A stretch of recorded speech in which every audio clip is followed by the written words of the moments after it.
Hello, welcome to video part 2 of uncovering the missing secrets of magnetism. I want you to take a look at this specific geometry for a second. You see the two parabolas on either side and an inertial flywheel as an analogy right here in the center. This is the dielectric inertial plane within every magnet. Now, most people don't know how magnets are actually created. Capacitor banks are charged up, they're released, and either the ferrous or the neodymium iron boron or other types of ferromagnetic material are charged up. And you see the inertial plane right here?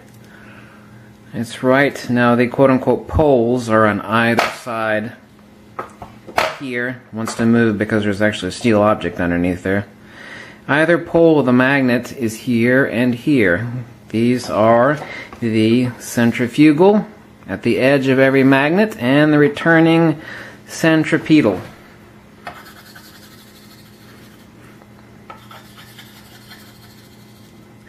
This is centripetal, inertial, counterspatial, and radial.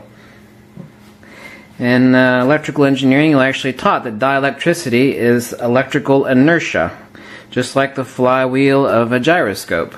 Think of it the same way in the analogy. You have both axes here, and you have your inertial plane here. As you can see, these are the quote-unquote poles, and here's the dielectric inertial plane looking at the velocity viewing film. They call it magnetic viewing film, but all this stuff does is has nanoparticles of ferrous material, and it shows you velocity. But this is the center of the magnet. Of course, a magnet has no center. This is part of field incommensurability. So, now let's take a look at something else. Let's put our chalkboard away, and you remember our little magnetic toy here, right? Full of hundreds of little nails with their little flat heads on top. So, what happens if, say, the top of these pin heads are the dielectric inertial plane, which they are in our fast approach? Here, 1, 2, 3. You see that? Now, let's turn it upside down, give it a good shake, and take a look. You see that? You see this circle of raised nails didn't come forward? Let's try that again. This time let's remove any dielectric charge by rubbing our hand across the top of the nail heads and do a faster approach so we can spin up the inertial plane of the nail heads better. 1, 2, 3. Turn it upside down, give it a shake. You'll see we have a larger void spot right here in the center. Do you see that? Without tilting it too much so the nails don't fall back. I can do the same thing there. See, we have a large void spot here. Well, what's happening? So, like anything that's spun up in field incommensurability, let's do the same thing, and this time add an additional time variable. We're going to do the same fast approach. 1, 2, 3. Now, we're going to give it a few seconds for the dielectric inertial plane. Remember, we're getting reaction at 0 degrees, but dielectric spin up at 90 degrees to the approach with the time variable. Now we're giving it about 10 seconds, and then we're going to flip it over. And just like any flywheel that isn't constantly sped up, it will eventually wind down. So now let's turn it upside down, give it a shake, and see what happens. Oh, look. There isn't such of a big hole in the center now. You see that most of the nails came forward. We allowed our flywheel to spin down. So, what exactly is happening? Well, in approaching the nails, the same as our gyroscope here,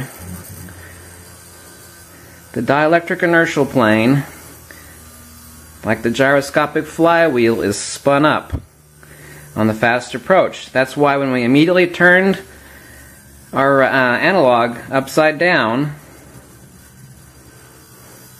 we had a large circle of nails that wouldn't come forward. But when we gave it enough time for the charge to dissipate, just like the flywheel in a gyroscope, what happens is exactly what's happening now in the interatomic magnetodielectricity of the ferrous iron atoms. this. That's why so many nails came forward after giving it a few seconds for it to spin down, the same as our gyroscope. You have to understand field incommensurability. That's a whole new science, but magnetodielectricity is not something new. What people don't understand is what a magnet is, how a magnet is created. Most people have no idea that an enormous electrical charge is put through these in their creation. What that does is it creates field incommensurability in this special conjugate geometry. Exactly like this. You see the two hyperbolas? Download the book, Uncovering the Missing Secrets of Magnetism. And obviously you'll get a lot better diagram than this pathetic little chalkboard. But what is occurring here is, if we place our magnet here, with quote-unquote both fields top to bottom, is we have a dielectric inertial plane here.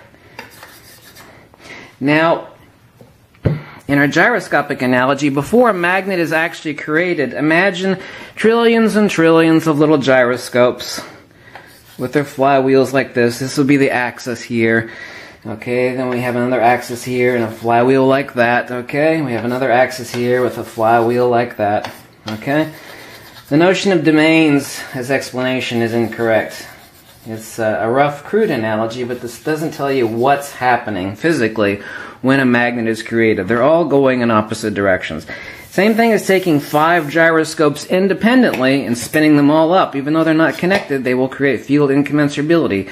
Their XY dielectric axis will point in the same direction, and their Z expanding radial magnetic axis will all point in the same direction. In other words, if I had 5 gyroscopes here and they were all spun up, they'd all be pointing exactly like this. Now, don't take the analogy too far, of course. But what happens is, in electrification, all those trillions and trillions of ferrous magnetodielectric geometries line up, and what we have is perfect field incommensurability, where magnetism is conjugating centrifugally and centripetally, and the entire magnetic mass is acting in unison. If you don't know what incommensurability is, you might need to Google it to understand it. It goes all the way back to Pythagoreans. It has to do with the golden ratio. Now, there are specific angles here, 137.5077, and an angle of 85 on centrifugal reciprocation under a perfect ideal situation. So, I hope you understand things a little bit better and what's exactly happening in our analogs, because understanding magnetism is not something that you can read about or really understand simply unless I give you good analogies, makes things abundantly clear, lucid, transparent, logical, sensible, rational, explainable by all phenomena. Just imagine this as the dielectric inertial plane, all these little top of these pinheads. What happens is, on the fast approach here, 1, 2, 3, turn it upside down, give it a shake. You see this ring of the nails that didn't want to come forward? That's the exact same thing as our dielectric flywheel here, which is spun up. These do not want to come up, because do not want to raise up on turning it upside down and flipping it, because the dielectricity has been spun up in these nail heads so that they do not want to approach magnetism. Magnetism and dielectricity move 180 degrees opposite to each other. And then you say, well, wait a minute, that doesn't make any bloody sense, because you're just showing me a conjugate diagram that shows something different than moving 90 degrees opposite to each other. Here we have the dielectric inertial plane, and here we have our 2 reciprocal fields, centrifugal and centripetal of magnetism. That is 90 degrees. So you're saying, how could they be moving opposite to each other? Well, in any conjugate system, as you can actually find, the absolute inverse throw of a sphere is a double hyperbola. Like a dog chained on a leash to its doghouse. Imagine those two entities trying to get as far away from each other as possible. What is the maximum throw, in a crude vernacular, of 2 fundamental forces, dielectricity and magnetism, to move away from each other? Well, it is an accretional type plane, like this, and a double hyperbola. Remember, magnetism is spatial, dielectricity is counterspatial. Okay, you have a centripetal field here returning from the other side, and you have a centrifugal field here on either side, leaving the edge of the magnet, and you have the dielectric inertial flywheel right here. It is incommensurability, or field incommensurability. If you actually Google or download the book Uncovering the Missing Secrets of Magnetism, you will see this. In everything in nature, obviously everything macroscopically is mirrored microscopically. Google the word galactic jet. Okay? Galactic jet. You will see this specific geometry over and over again in thousands of pictures. Nobody really understands what a galactic jet is or what's going on, but it's the exact same thing that's going on in a magnet, except on a stellar scale. You have an accretional disk like this, and you have conjugate magnetism. This would be the centripetal, like this. A double hyperbola of centrifugal and centripetal magnetism, and an inertial, radial, centripetal, dielectric inertial plane. You could think of it as an analogy to get a better thought in your mind as the flywheel. This would be the flywheel, the moving part. This is what drives a magnet. And this is just an analogy, of course. Don't take the analogy too far. The dielectric inertial plane, or the flywheel, inside the center of every magnet. Not here, not on either quote-unquote pole. There is no polarity, clockwise and counterclockwise. I'm spinning the magnet in one direction. It looks clockwise from one direction and counterclockwise from the other direction. It's just a spatial anomaly of human perception, obviously. There is no inverse spatial or counterspatial spin. But right in the middle here is the dielectric inertial plane. Right there. Like I said, you can take any magnet and cut it 1 billion times if you're able to, and within every slice there'll be a quote-unquote north pole and a quote-unquote south pole, and a dielectric inertial plane. This is what a magnet is. It is mimicked in nature. Like I said, Google the word galactic jet and then look up the pictures for same. It's the exact same that's happening in a gyroscope, and most people, obviously, basically everybody out there, well, there is nobody out there that actually understands magnetism. This will be the first book you'll ever see to explain magnetism. Period. Logically, rationally, and accurately. Nobody understands magnetism, that's one thing, but most people also don't even know how a magnet is actually created. What you think of as a magnet is not a magnet, it's a dielectric object. Within each perfect magnet, under ideal conditions and under ideal geometries, there is 3.236, or phi times phi squared, to 1 part magnetism. 3.23606 parts of dielectricity to 1 part of magnetism. You can say, well, why do we call it a magnet then if it's predominantly dielectric? Well, it's the same way a kid at a puppet show only recognizes the puppet and he can't see the big puppet master standing behind the curtain pulling the strings. Magnetism is spatial.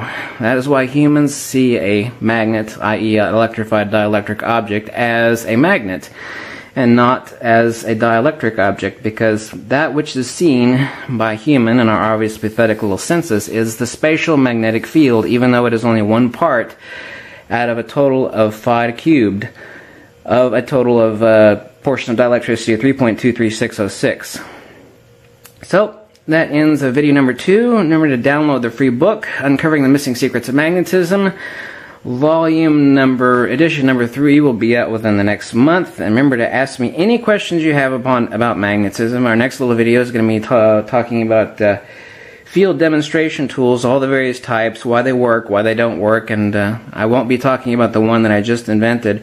I just invented, by the way, and I plan on getting it patented, the world's first 3D real-time viewing of the magnetic vortex. That has been one of the great conundrums throughout many, many years by many people, is creating a perfect demonstration tool, not just showing where a field is or how it's split, but how it conjugates in a vortex. Centripetally, centrifugally.